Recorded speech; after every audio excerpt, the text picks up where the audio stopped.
नमस्कार। ऑनलाइन शिक्षा में आपका स्वागत है। बीए सेकेंड ईयर का सेकंड पेपर एकांकी संग्रह जो हम कर रहे थे, उसमें अगली एकांकी है आत्मदान। आत्मदान का जो शाब्दिक अर्थ है वह है, जब तक मनुष्य अपने हृदय से, अपने मन से किसी के प्रति समर्पित नहीं हो सकता, किसी को कुछ दे नहीं सकता, तब तक वो उसको अपने जीवन में जगह भी नहीं दे सकता और न ही उसके प्रति कभी ईमानदार रह सकता है। तो ये भी दो परिवारों की कहानी बताई गई है, जिसमें एक मध्यम वर्गीय परिवार है और एक उच्च वर्गीय परिवार है। उच्च वर्गीय परिवार के पति पत्नी दोनों ही अपने आप में ही हमेशा रहते हैं, क्योंकि वह ये मानते हैं कि हम जब तक उच्च सोसाइटी में नहीं रहेंगे तब तक हमारा अस्तित्व कुछ नहीं रहेगा।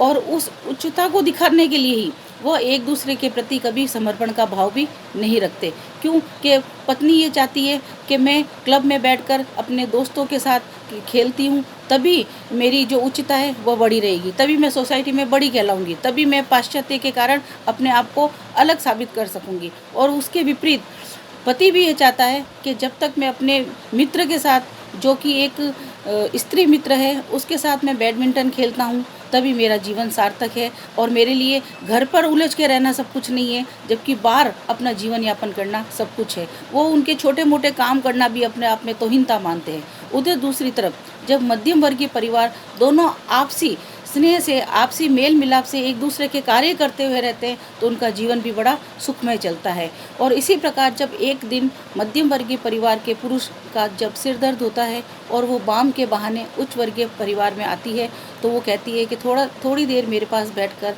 बातें करो, बाम तो नौकर भी लगा आएगा। और वो अपने नौकर को कहती है जाकर बाम लगा लो, तो वो कहती है नहीं, जब तक मैं अपने हाथों से बाम नहीं लगाऊंगी तब तक उनका सिर ठीक नहीं होगा। तो वो कहती है ये ऐसा थोड़ी ना, तुमसे अच्छी तो बाम नौकर ही लगा लेगा। वो कहता है नहीं, वो नौकर वाली बात नहीं है, जब तक हम एक दूसरे के प्रति समर्पित नहीं होंगे, एक दूसरे की भावनाओं को नहीं जान पाएंगे, तब तक हम एक दूसरे के बनकर नहीं रह सकते। तब उसे ये शिक्षा मिलती है कि परिवार में चाहे कोई भी, चाहे स्त्री हो चाहे पुरुष हो, जब तक अपने आत्मा से समर्पण नहीं करेगा, आत्मा से दान नहीं देगा, आत्मा से एक दूसरे के प्रति श्रद्धा का भाव नहीं रखेगा, तब तक परिवार में कभी भी सुख और संपत्ति नहीं आ सकती। तो इसी में उदय शंकर भट्ट जी ने कहा कि मयूरी नारी स्वतंत्रता की समर्थक और स्वच्छंदतावादी स्त्री है, वह नर्तकी भी है।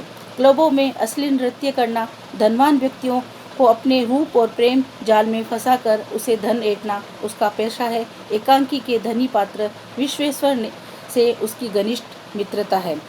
उसमें विश्वेश्वर को अपने रूप जाल में मोहित कर, आकर्षित कर बांध रखा है। वह विश्वेश्वर के घर में अतिथि बनकर आती है। मयूरी के आकर्षण का शिकार विश्वेश्वर उसकी खूब आवभगत करता है, उसे स्वयं अपने हाथों से चाय बना कर देता है। मयूरी कहती है, इस समाज के लोग शादी और प्रेम को एक मानते हैं, परंतु मेरा नज़रिया इन संबंधों को लेकर ठीक इसके विपरीत है। मेरे लिए शादी और प्रेम दोनों अलग अलग वस्तुएं हैं। शादी तो दो लोगों के मध्य अपनी स्वीकृति से किया गया गृहस्थी का समझौता है, उसका प्रेम से तो कोई सरोकार ही नहीं। प्रेम शादी से बिल्कुल भिन्न है। प्रेम तो जीवन को सुखी और संतुष्ट बनाने वाला संबंध है। यदि इसकी प्राप्ति किसी की मित्रता के बाद परिणाम स्वरूप होती है, तो उस पर किसी किस्म का विवाद उत्पन्न नहीं होता। यानी कि उसकी जो नर्तकी जो मित्र है, जो पुरुष की स्त्री, वो उसका ये मानना है कि शादी तो एक मात्र समझौता है, लेकिन जो प्रेम है, प्रेम से ही दोनों के बीच में आत्मसंतुष्टि मिलती है। अतः जब विवाह के बाद कोई पुरुष किसी अन्य स्त्री से मित्रता बनाए रखता है, तो एक स्त्री को भी ये अधिकार है कि वह शादी के बाद किसी भी पुरुष से मित्रता बनाए रखे। यानी कि उनके पाश्चात्यकरण के कारण उनके दिलो दिमाग में यही भावना रहती है, चाहे स्त्री हो चाहे पुरुष हो, जरूरी नहीं है कि जिस शादी के बंधन में बंधे हो उसी से मित्रता रखे, बल्कि बाहर मित्रता रखना उनकी शानो शौकत के अधीन होगा, वो शानो शौकत को उठाने वाला होगा। मिस्टर माथुर आयकर अधिकारी है, वह चालबाज और मौजमस्त स्थान है। सरला व सहपाठी होने के कारण उसने विश्वेंद्र के आयकर के विवादास्पद मामले को निपटाया। उसकी भरपाई स्वरूप वह शिमला में सरला के साथ मौज मस्ती करना चाहता है। इसी हेतु वह सरला को शिमला चलने के लिए मनुहार करता है, परंतु सरला उसके प्रस्ताव को विनम्रतापूर्वक ठुकरा देती है। अपने दार्शनिक दृष्टिकोण से प्रभावित करने के लिए जीवन की व्याख्या करते हुए वह कहता है, मनुष्य के जीवन में सुख और दुख दोनों ही आते हैं। मानव जीवन में सिर्फ दुख भोगने के लिए ही नहीं, जिस भांति दुख को सहज किया जा सकता है, उसी भांति मनुष्य को सुख पाने से अधिक प्रयत्न करने चाहिए। मिस्टर माथुर कहते हैं कि परलोक में विश्वास नहीं करता, ये सिर्फ आडंबर है। जो कुछ है वह इसी संसार में है, इसके लिए परलोक जाने की आवश्यकता नहीं। अर्थात सुख की इसी संसार में प्राप्ति की जा सकती है। मृत्यु के उपरांत तो इच्छाएं कभी भी पूर्ण हो, ये एक मिथ्या है, झूठ है। हमारे जीवन का उद्देश्य सौंदर्य ज्ञान की तृष्णा को शांत करने के लिए, ना कि उसकी इच्छा से दर दर भटकने के लिए। जिस प्रकार फूल खिलकर सुगंध और सुंदरता बिखेरते हैं और उसी का उपयोग होता है, उसी प्रकार हमारे जीवन का उपयोग भी सौंदर्य हमें मिला, उसकी पालना हमें करनी चाहिए। सुषमा सरला की पड़ोसन है। वह उच्च शिक्षित, सभ्य, सुसंस्कृत एवं पतिव्रता स्त्री है। पहले उच्च वर्गीय परिवार के बारे में, अब निम्न वर्ग जो मध्यम वर्गीय परिवार है उसके बारे में। वह जब सरला बताती है कि अपने दाम्पत्य जीवन से असंतुष्ट है और विश्वामित्र उसके प्रेम में न किसी अन्य स्त्री को चाहता है, तो वह सरला को अपनी शिक्षित होने का अभिमान है। इसी अभिमानवश वह अपने पति के प्रति पूर्ण समर्पित नहीं हो पाती। उसे अपने पति की गुलामी करना पसंद नहीं। जब सुषमा उसे समझाती है तो वह कहती है, दाम्पत्य जीवन में पति पत्नी एक दूसरे के प्रति प्रेम तभी हो सकता है जब वे दोनों अपने पूर्ण समर्पण कर सके। पति को अपने प्रेम में बांधने के लिए पत्नी को अपना सर्वस्व त्याग कर देना चाहिए। सच्ची इच्छा का होना आवश्यक है। वह कहती है, तुम अपने पति को वह प्रेम न दे सकी जिसे उन्होंने तुमसे अपेक्षा की थी। तुम्हें तो उन्हें सिर्फ अपनी सुंदरता का और पढ़े लिखे होने का मिथ्या अहंकार है, परंतु दाम्पत्य जीवन में सुख प्राप्त करने के लिए वे वस्तुएं कोई महत्व नहीं देती, जिसके विपरीत तुम अपने पति को चिढ़ाने के लिए हो मिस्टर माथुर से मित्रता कर ली, जबकि तुमने अपने पति को प्रेम और स्नेह देकर पर स्त्री के चंगुल से छुड़ाना नहीं चाहा। ये तुम्हारा कर्तव्य था जिसे तुमने नहीं निभाया। पर पुरुष से मित्रता कर अपने पति को असंतुष्ट करना आत्मप्रवच्चा की। वह एक तरह से तुम स्वयं को धोखा दे रही हो। तुम्हें अपने पति की बात माननी चाहिए, तभी वह स्वयं सब कुछ त्याग कर तुम्हारे पास बंधे चले आएंगे, परंतु तुमने वैसा नहीं किया। इस आत्मदान ने हिंदी साहित्य के एकांकी लेखक के प्रतिभा साहित्यकार उदय शंकर भट्ट के मूल्य स्थान रहा। इसमें भट्ट जी ने एकांकी रचना विविध सोपान से गुजरी हुई सर्वश्रेष्ठ सोपान पर पहुंचाने के लिए नाटक एकांकी के अतिरिक्त काव्य, उपन्यास, निबंध आदि की भी रचना की। इनकी रचनाओं का उद्देश्य किसी न किसी सामाजिक सत्य को उजागर करना है। इन्होंने इस एकांकी में भी इसी सामाजिक सत्य को उजागर करने की कोशिश की कि एक परिवार को सुखी किस प्रकार बनाया जा सकता है। सामाजिक एकांकी में उनका ध्येय किसी महत्वपूर्ण समस्या का निरूपण करना, उसका समाधान प्रस्तुत करना रहा। भट्ट जी की प्रसिद्ध एकांकी संग्रह में आदिम युग, अन्य नाटक, धूम सिखा, आज का आदमी, अभिनव, एकांकी संग्रह, पर्दे के पीछे आदि प्रमुख है। भट्ट जी ने ऐतिहासिक, पौराणिक, सांस्कृतिक, राजनीतिक, सामाजिक, मनोवैज्ञानिक आदि विषयों पर एकांकी लिखे और इनके पात्रों का यथार्थ एक सजीव चित्रण भी दिखना एक विशेषता के रूप में है। उदय शंकर भट्ट द्वारा रचित आत्मदान एकांकी आधुनिक सामाजिक जीवन से संबंधित एक समस्या प्रधान एकांकी है। पाश्चात्य अंधानुकरण, उच्च शिक्षित दाम्पत्य की स्वच्छ प्रवृत्ति, उससे उत्पन्न पारिवारिक समस्या व उसका समाधान इस एकांकी में दर्शाया गया है। इस एकांकी में ये बताया गया है कि संपूर्ण समर्पण ही दाम्पत्य जीवन को सुखी और कल्याण की राह पर ले जा सकता है। विश्वेश्वर और सरला पति पत्नी दोनों ही स्वच्छ प्रवृत्ति के दंपति है। सरला एक जज की सुशिक्षित आधुनिक विचारों वाली पत्नी है। क्लब जाना, सहेलियों के साथ सैर सपाट करना, पुरुषों के साथ टेनिस खेलना उसके शौक है। लेकिन जो स्वतंत्रता अपने लिए चाहती है, वही स्वतंत्रता वह अपने पति को नहीं देना चाहती। परिणाम स्वरूप उसके अपने पति के संबंध तनाव में आ जाते हैं। विश्वेश्वर भी स्वतंत्र विचारों वाले व्यक्ति है। अपनी पत्नी के साथ उसके संबंध तनावग्रस्त है। वह मयूरी नामक नर्तकी की ओर आकर्षित हो जाता है। उधर सरला आयकर कमिश्नर मिस्टर माथुर से मित्रता कर लेती है। वह उसके साथ क्लब जाती है, टेनिस खेलती है। विश्वेंद्र मयूरी के आकर्षण में फंसा उसी का सानिध्य चाहता है और उसी सानिध्य के साथ दोनों में मिस्टर माथुर और मयूरी के कारण दोनों पति पत्नी में खूब झगड़ा होता है। विश्वेंद्र माथुर को सरला के साथ एक सप्ताह के लिए शिमला चलने के लिए मनाता हुआ दिखाई देता है और उसके लिए सरला को डांटता है। सरला भी विश्वेश्वर को मयूरी के साथ प्रेम विलाप करता देख उसे फटकार लगाती है।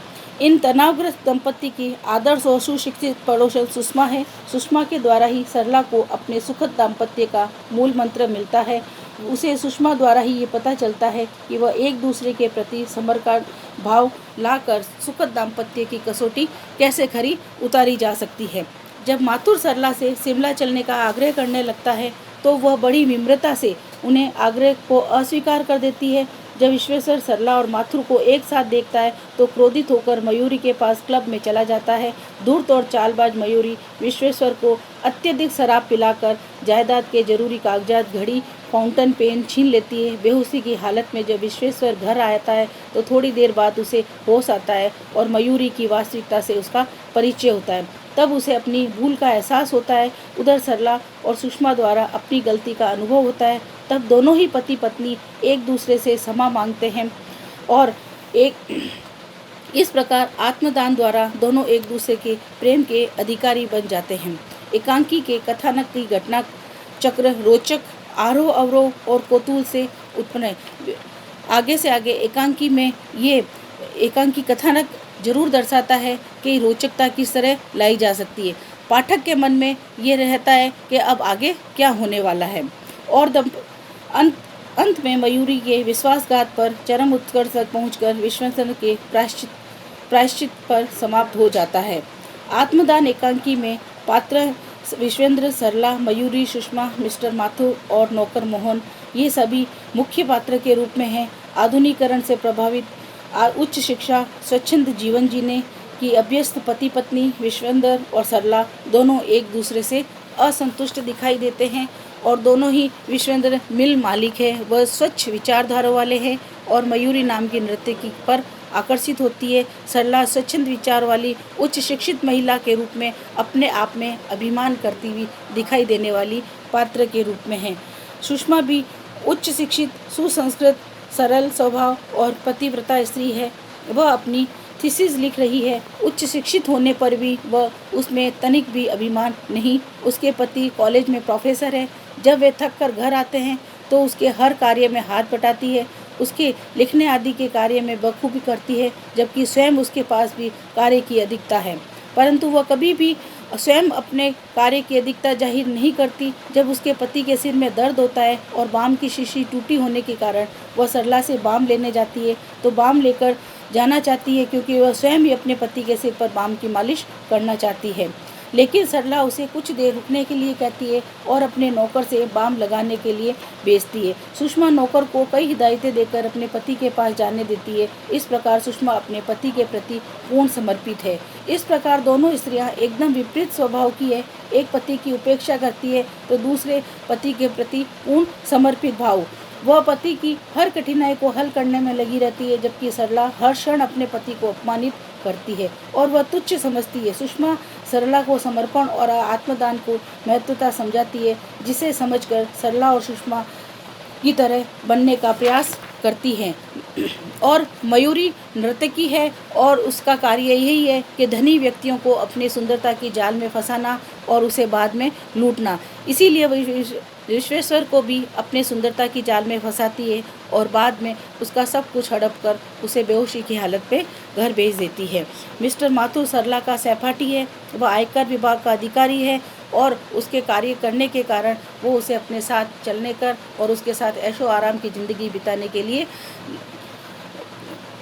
कहता है, मौज मस्ती करने के लिए कहता है। घर का नौकर मोहन अपने मालिक और अपनी पत्नी के पारस्परिक तनाव को लेकर दुखी है। वह सरला और विश्वेश्वर का पूरा ध्यान रखता है और उनकी सेवा में लगा रहता है। वह स्वामी भक्त नौकर है। इस प्रकार एकांकी के सभी पात्र चरित्र सजीव, सजग, स्वाभाविक, परिस्थितिगत एवं सुंदर बन पड़ते हैं। सभी ने संवाद योजना के रूप में भी अपने अपने संवादों को अच्छी तरीके से बताने की कोशिश की है। भाषा शैली के अंतर्गत इसमें अंग्रेजी मिश्रित हिंदी शब्दों की प्रचुरता है, आंग्ल संस्कृति है, उच्च शिक्षित संभ्रांत जनों की आधी अधूरी भाषा शब्दों की एकांकी में भरमार है। इसमें आम बोलचाल की सहज स्वाभाविक भाषा है, अंग्रेजी मिश्रित हिंदी का प्रयोग किया गया है और सभी ने अपनी अपनी तरह से बोलने का प्रयास किया गया है। इस प्रकार आत्मदान को लेखक पूर्ण रूप से अच्छी तरीके से संवाद योजना, कथानक और तत्वों से लेकर भरपूर किया गया और आत्मदान से ये बताया कि सामाजिक समस्या जो पति पत्नी के बीच आपसी झगड़ा है उसको किस तरह से मिटाया जा सकता है, किस तरह आत्मसमर्पण की भावना रखकर इस समस्या का समाधान किया जा सकता है।